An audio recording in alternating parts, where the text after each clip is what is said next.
அறிவிருந்தா கொஞ்சம் யோசிச்சு பாரு மனுஷ ஜென்மமே. அடக்கடவுளும் மதங்களும் சாதியும் மனுஷனை பிரிக்குதடா. இந்த மனுஷனின் மூலைய பக்தி என்னும் கரையா நரிக்குதடா. மனுஷனுக்கு பிரச்சனையா, சாமிக்கு மட்டும் அர்ச்சனையா? அறிவிருந்தா கொஞ்சம் யோசிச்சு பாரு மனுஷ ஜென்மமே. அறிவிருந்தா கொஞ்சம் யோசிச்சு பாரு மனுஷ ஜென்மமே. கல்லுக்குள்ள இருக்கா மண்ணுக்குள்ள இருக்கா கண்டவங்க இருந்தா வாங்கடா. மூளைக்கட்ட மனுஷன் வேலை வெட்டி மறந்து சாமி கண்டு பிடிச்சா பாங்கடா.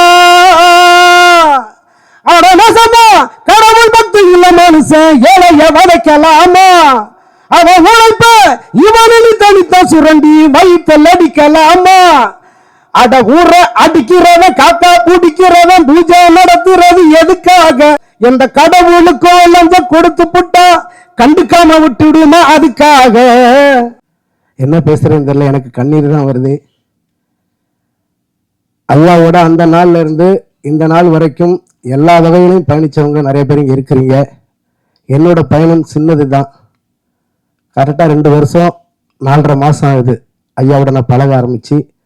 அதுக்கு முன்னாடி நான் ஐயாவுடைய ரசிகன். 4 மனிதன் படம் வந்திருக்கப்போ எங்கள் வீட்டில் நான் உண்டியலை உடைச்சி, எங்கள் அம்மா கட்டடத்து வேலை பார்த்துட்டு வந்து சேர்த்து வச்சுருந்த உண்டியலை உடைச்சிட்டு தஞ்சாவூர் திருவள்ளுவர் தியேட்டரில் போய் அந்த படத்தை பார்த்துட்டு கிட்டத்தட்ட இது வரைக்கும் கூட அந்த படத்தை நினச்சா எனக்கு பயமாக இருக்கும். அந்த மாதிரி ஒரு படத்தை நான் பார்த்து அப்போ தான் ஐயாவோட பேரை நான் கேள்விப்பட்டிருக்கேன். அதுக்கப்புறம் அவங்க சொன்னது மாதிரி பாகம் 2 அதில் வந்துச்சு, அதிசய மனிதன். அதையும் நான் எப்போ வரணும் வெயிட் பண்ணி பார்த்து அப்படி தீவிர ரசிகனானவன். அவரை எப்பாச்சும் ஒரு முறை நான் பார்க்கணும் அப்படின்னு நான் சினிமாவுக்கு வருவேன்னு நினைக்கல. நான் இருந்தது கரகாட்ட கலையில். நான் இவ்வளோ தூரம் வந்துட்டு ஐயாவை எப்படியாச்சும் நான் பார்க்கணும்னு நினச்சிக்கிட்டு இருக்கும்போது என்னோட கூட இருக்கிற தம்பி மூர்த்தி தான் அடிக்கடி சொல்லாப்புல நான் ஐயாவை அடிக்கடி பார்ப்பேன், ஐயாவோட தான் இருப்பேன் அப்படின்னு சொன்னாப்புல. என்னை ஒரு முறை ஐயாட்ட கொண்டு போய் காட்டி விடு மூர்த்தி அப்படின்னு சொன்னேன். அப்போ ஐயா அந்த சிங்கப்பட்டி கடைக்கு ஏத்தாப்புல சந்தில் உள்ளற ஒரு சின்ன ஒரு இதில் இருந்தாங்க. அப்போ தான் அங்கே போய் ஐயாவை முதல்ல பார்க்குறேன். அன்னைக்கு ஆரம்பித்த பழக்கம். எங்கள் அப்பா அப்போ தான் இறந்துருந்தாங்க. இது நாள் வரைக்கும் எனக்கு ஒரு அப்பாவா, ஒரு அண்ணனா, ஒரு வழிகாட்டியா, ஒரு ஆசானா, ஒரு நண்பரா என்னோட ரொம்ப பயணிச்சிருக்கிறாங்க ஐயா. ஒரு நாளைக்கு நாங்கள் 3 வேளை சந்திப்போம். காலை மதியம் இரவு 3 வேளையுமே சந்திப்போம். முழுசா கூட நாங்கள் இருப்போம்.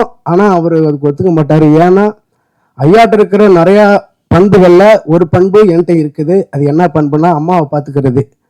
ஐயாவுக்கு அம்மானா உயிர், அந்த அம்மாவுக்கு ஐயானா உயிர். நேற்று கூட நான் போய் பார்த்தேன். இந்த ரவி சார் இருந்தாங்க. நான் இங்கேருந்து போகிறேன், அம்மாவோட அலுவலகம் இருக்குது. எங்கே சார் அம்மான்னு கேட்குறேன். ஐயா உட்காந்துருக்க ரூமில் போட்டோக்கு முன்னாடி உட்காந்து அழுதுட்டு இருக்காங்க. எனக்கு அழுது வந்துருச்சு. இதனால யாருக்குமே வரக்கூடாது. அந்த அம்மா நான் செத்து அவர் இருந்திருக்க கூடாதா அப்படின்னு சொல்லும்போது எனக்கு அழிய தவிர அவர் ஒன்றுமே இல்லை. அப்படிப்பட்ட ஒரு ஐயா எல்லாருக்கிட்டையும் எத்தனை விதமாக அப்படி சொல்றீங்க, அப்பா அதை சாதிச்சிருக்காங்க இதை சாதிச்சிருக்காங்க அப்படின்னு ஐயா என்கிட்ட பழகும்போது அன்பை தவிர வேற ஒன்றுமே இல்லை. அந்த அன்பு தான் எனக்கும் அவருக்கும் ஒரு அடித்தளமாக இது வரைக்கும் இருந்துச்சு. பேச்சே வரல, அந்த அளவுக்கு ஐயா என்னோட பழகிருக்கிறாங்க. எனக்கு என் வீட்டுக்கு வர்றப்பெல்லாம் என் குடும்பத்தில் ஒருத்தரா, என் பேரம்பத்திகள் அவர் பேரம்பத்திகளா, என் பிள்ளைகள் அவர் பிள்ளைகளா தான் பார்ப்பாங்க. எந்த நேரம் வரும்போது பழங்களோட தான் வருவாங்க. அவரு கூட எனக்கு அவ்வளோ ட்ரெஸ் எடுத்து கொடுத்துருக்காங்க. நான் கெஞ்சியும் ஐயா வாங்கய்யா, நான் ஒரே ஒரு ட்ரெஸ் உங்களுக்கு எடுத்து கொடுக்குறேன்னு. இல்லைங்கய்யான்னு சொல்லிட்டு நீங்கள் ஆதி விதைங்கய்யா அப்படின்னு எனக்கு அடிக்கடி ஊக்கம் கொடுத்துக்கிட்டே இருப்பாரு. நிறைய துன்பத்தில் நான் தோழுவேன். ஒரு 20 குடும்பத்தை வச்சு கட்டி ஆண்டுகிட்டு இருக்கேயா, கஷ்டமா இருக்கையா அப்படின்னு சொல்லுவேன். எனக்கு அடிக்கடி தைரியம் சொல்லுவார் ஐயா. ஐயாவுடைய ஒரே ஒரு ஆசை என்னால் நிறைவேற்ற முடியல. எப்படியாச்சும் அந்த பாட்டை நீங்கள் உங்கள் குரலில் நான் கேட்கணும்னு ஆசைப்பட்டாங்க. நான் ஐயா அந்த பாட்டை இசையமைச்சிருக்கிறவங்க ஐயா இசைஞானி ஐயா இசையமைச்சிருக்காங்க, மலேசியா ஐயா பாடியிருக்காங்க. அதை நான் பாடணும்னா அது அனுமதி அவங்கள்ட்ட வாங்கணுமே அப்படின்னு நான் கேட்டேன். கண்டிப்பாக நான் அதை அனுமதி வாங்கி தந்து நீங்கள் அந்த பாட்டை கண்டிப்பாக நீங்கள் மறுபடி அந்த மியூசிக்லேயே பண்ணாலும் சரி, இல்லை நீங்கள் தனியாக மியூசிக் பண்ணாலும் சரி அப்படின்னு என்கிட்ட கேட்டாங்க. அதுதான் என்னால் முடியாமல் போச்சு வாழ்க்கையில். அந்த மாதிரி ஒரு நல்ல ஒரு மனுஷனை, ஒரு ஆளுமையை எப்படி நம்மளுடைய என் வாழ்க்கையில் கிடைக்க போகுதுன்னு தெரியல. ஐயாவுடைய ஆசி எப்போ என்னோட இருக்கணும், நம்மளோட இருக்கணும் வேண்டிக்கிறேன். இப்போ உள்ள தலைமுறைக்கும் பின்னாடி உள்ள தலைமுறைக்கும் ஐயா பெரியாருன்னா ஐயாவோட மகன் தான் ஞாபகத்துக்கு வரும். அந்த அளவுக்கு சாதனைகளை செஞ்ச ஐயா என்னைக்கும் நம்மளுக்கு வழிகாட்டியாக இருப்பான்னு நான் நம்புகிறேன். இந்த இடத்துல எனக்கு அதிகமாக பேசுறதுக்கு வார்த்தை வரல. ஐயாவோட கடைசி காலத்தில் இருந்து இது நாள் வரைக்கும் அவருக்கு தேவையான அனைத்தையும் பக்கத்தில் இருந்து பண்ண எல்லாருக்கும் நான் நன்றியை தெரிவிச்சுக்கிறேன். ஐயாவோட ஒரு மகனாக நான் இருந்து ஐயாவோட குடும்பத்தில் உள்ள எல்லாருக்குமே நன்றி தெரிவிச்சுக்கிறேன். ஏன்னா ஐயா வந்து டக்குனு போய் யார்ட்டையுமே கேட்க மாட்டார் எதுவுமே. நான் கூட சொல்லுவேன், ஐயா நீங்கள் போய் கேட்க முடியாது, நாங்கள் எல்லாருக்கும் இல்லை அப்படின்னு ஒரு மாதிரி எதுவுமே. நீங்கள் ஒருத்தவங்க சொன்னாங்க அவர்கிட்ட காசு இல்லாட்டாலும் இன்னொருத்தட்ட காசு வாங்கி கூட கொடுப்பாங்க அப்படின்னு சொன்ன மாதிரி. நான் ஒரு ரெக்கார்டிங் போயிட்டு இருக்கிறேன், என்னோட தான் பேசிட்டு போகிறாங்க. நானும் தம்பி மூர்த்தியும் போகிற ரெக்கார்டிங்க்கு அவங்க முடிச்சுட்டு வெளியில் வரோம். ஃபோன் பண்ணுறாங்க, ஐயா எங்கே இருக்கிறீங்கன்னு. எப்பவுமே ஃபோன் பண்ணும்போது ஒரு சாதாரணமாக பண்ணுவாங்க. அன்னைக்கு பேசும்போது ஏதோ ஒன்று ஒரு அழுத்தம் எனக்கு தெரிஞ்சு. என்னங்கன்னு கேட்டேன், வாங்க அப்படின்னு சொன்னாங்க. ஒரு அரை மணி நேரம் ஆகுங்கன்னு சொன்னேன். வந்துக்கிட்டே இருக்கிற மறுபடியும் ஃபோன் வந்துச்சு. ஃபோன் வந்தோடனே, மூர்த்தி நான் வீட்டுக்கு போகிறேன், நீ இந்த பைக் எடுத்துகிட்டு போய் ஐயா போய் கூட்டிகிட்டு வா, இல்லாட்ட ஊசி போடுவோம்னு சொல்லிட்டு போய்கிட்டே இருக்கிறேன். அங்கே மனோசார் வீட்டுக்கிட்ட போகும்போது மனசு கேட்கல, சரி வண்டியை திருப்புங்க அங்கேயே கொண்டு போயிடுவோம் அப்படின்னு போனால் அம்மா மடியில் படுத்துருக்குறாங்க, வேர்த்து ஓடுது. அம்மா சேலை வச்சு தொடச்சிக்கிட்டு அழுதுகிட்டு இருக்கிறாங்க. ஒன்றுமே புரியல. உடனே நான் மூர்த்திக்கு நான் நன்றி தெரிவிச்சுக்கிறேன். உண்மையிலே அவர் ஆஸ்பத்திரியில் வந்து இது வரைக்கும் நான் இருந்து பக்கத்தில் இருந்து பார்த்துக்க முடியல. ஏன்னா எனக்கு என் ஊர் தஞ்சாவூர், என் குடும்பத்தில் எல்லாம் முடியாமல் இருக்காங்க. இல்லைன்னா நான் ஐயாவோட கடைசி வரைக்கும் இருந்திருப்பேன். அந்த நேரத்தில் அதுலேருந்து இது வரைக்கும் மூர்த்தியாக இருக்கட்டும், ஜெகதீஷ் ஐயா இருக்கட்டும், சாராக இருக்கட்டும், குடும்பத்தினர்கள் எல்லாமே ஐயாவுக்கு எந்த குறையெல்லாம் நல்லபடியாக பார்த்துக்கிட்டாங்க. அவங்க எல்லாருக்கும் இந்த வேளை நான் நன்றியை தெரிவிச்சுக்கிறேன். நான் கேசட்டில் தான் பாட முடியல. இந்த மேடையில் ஐயா ஆசைப்பட்டது மாதிரி ஒரே ஒரு பல்லவி ஒரு சரணம் மட்டும் நான் பாடலான்னு ஆசைப்படுறேன். உங்களுடைய வேண்டுதலோட, உங்களுடைய அனுமதியோட.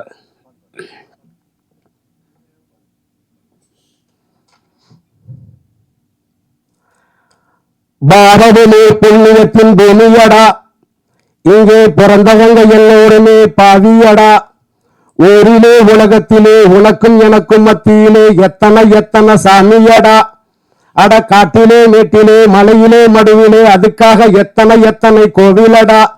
இருந்தாலும் அப்ப என்ன இப்ப என்ன, எப்பவுமே ஏழைக்குத்தான் விடியலடா. அறிவிருந்தா கொஞ்சம் யோசிச்சு பாரு மனுஷ ஜென்மமே. அறிவிருந்தா கொஞ்சம் யோசிச்சு பாரு மனுஷ ஜென்மமே. அட கடவுளும் மதங்களும் சாதியும் மனுஷனை பிரிக்குதடா. இந்த மனுஷனின் மூலைய பக்தி என்னும் கரையா நரிக்குதடா. மனுஷனுக்கு பிரச்சனையா, சாமிக்கு மட்டும் அர்ச்சனையா. அறிவிருந்தா கொஞ்சம் யோசிச்சு பாரு மனுஷ ஜென்மமே. அறிவிருந்தா கொஞ்சம் யோசிச்சு பாரு மனுஷ ஜென்மமே. கல்லுக்குள்ள இருக்கா மண்ணுக்குள்ள இருக்கா, கண்டவங்க இருந்தா வாங்கடா. மூளைக்கட்ட மனுஷன் வேலை வெட்டி மறந்து சாமி கண்டு பிடிச்சா பாங்கடா. அடனசமா கடவுள் பக்தி இல்ல மனுஷன் ஏழைய வதைக்கலாமா. அவன் உழைப்ப இவனி தனித்த சுரண்டி வயிற்றில் அடிக்கலாமா. அட ஊர அடிக்கிறவன் காக்கா பிடிக்கிறவன் பூஜை நடத்துறது எதுக்காக. எந்த கடவுளுக்கும் லஞ்சம் கொடுத்து புட்டா கண்டுக்காம விட்டுடுமா அதுக்காக. அண்டமங்கள் இருக்கும் ஆண்டவனுக்கு அதுக்கு கண்ட இடத்துல கோயிலு. அட மண்டைகளை உடைக்கும் சண்டைகளை வளர்த்த மனுஷனின் போல பேசுவாயிலு. தாத்தா படித்த மந்திரத்தில் இருந்து மரமும் முளைச்சி வருமா. அடியாத்தா உனக்கு விளையாடிச்சா வாழும் வரமும் கிடைச்சி விடுமா. கஷ்டம் ஏதுமின்றி டெஸ்ட் டியூப்பில் ஒரு பாப்பா பிறந்ததுங்க அதிசயமா. நித்தாரசமர சுத்தி வருவதில் அக்கா உனக்கு ஒரு பிள்ளை வருமா. அறிவிருந்தா கொஞ்சம் யோசிச்சு பாரு மனுஷ ஜென்மமே. அறிவிருந்தா கொஞ்சம் யோசிச்சு பாரு மனுஷ ஜென்மமே. அட கடவுளும் மதங்களும் சாதியும் மனுஷனை பிரிக்குதடா. இந்த மனுஷனின் மூலைய பக்தி என்னும் கரையா நரிக்குதடா. மனுஷனுக்கு பிரச்சனையா, சாமிக்கு மட்டும் அர்ச்சனையா.